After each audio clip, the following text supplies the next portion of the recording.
Hey everyone, welcome back to English Dialogue Box.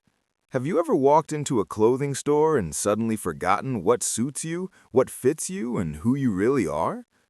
In today's video, you will listen to a funny and realistic English conversation between two friends shopping for clothes. As they move through the store, they talk about shirts, jeans, prices, fitting rooms, comfort versus style, and the emotional drama that comes with shopping, all in natural, real-life English.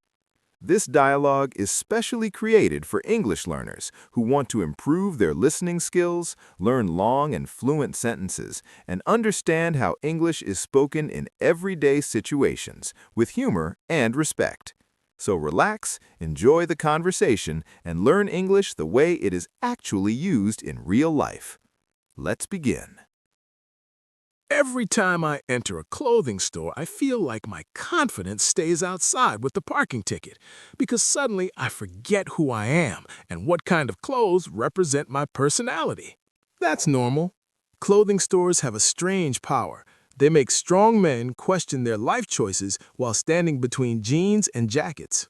Look at these mannequins. They look so successful, like they have stable jobs and no self-doubt.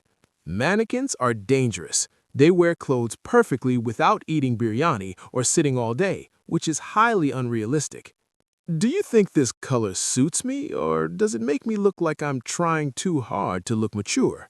Honestly, it makes you look like a person who gives motivational advice but still asks his mother what to wear. That hurts, but it also feels accurate.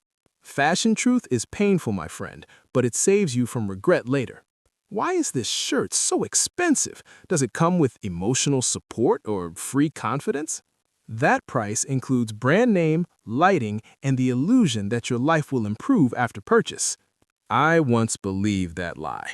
I bought expensive shoes and my problems followed me home happily. Problems are very loyal. They don't care what you wear. This mirror is not honest. At home, mirrors support me emotionally. Here, mirrors expose me. Trial room mirrors exist to humble humanity. This shirt looked confident on the hanger, but on me, it looks like it has lost hope. That means it matches your current life phase. Why are jean sizes so confusing? Yesterday I was one size, today I'm emotionally bigger.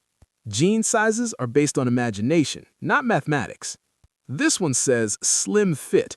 I'm slim in spirit, not in reality. Then choose regular fit. It accepts people as they are. I want to look stylish, but I also want to breathe comfortably. That is the eternal struggle between fashion and survival. Do you ever feel like clothes are judging you? Only when I try something trendy and realize trends were not made for everyone. That outfit is called adulthood. Standing in this line makes me question whether I really need these clothes or just needed emotional excitement. Shopping is cheaper than therapy, but more expensive than self-control. After buying clothes, I always promise myself I will dress better every day. And then reality arrives with laundry problems. All right, I will buy this shirt. It feels safe, comfortable, and does not attack my confidence.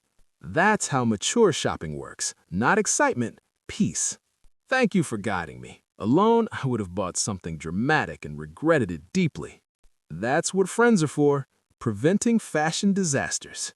I feel proud of myself. I survived a clothing store without emotional damage. Growth is visible, not just in mindset, but also in fitting rooms. Next time we shop for shoes, let's not rush into danger.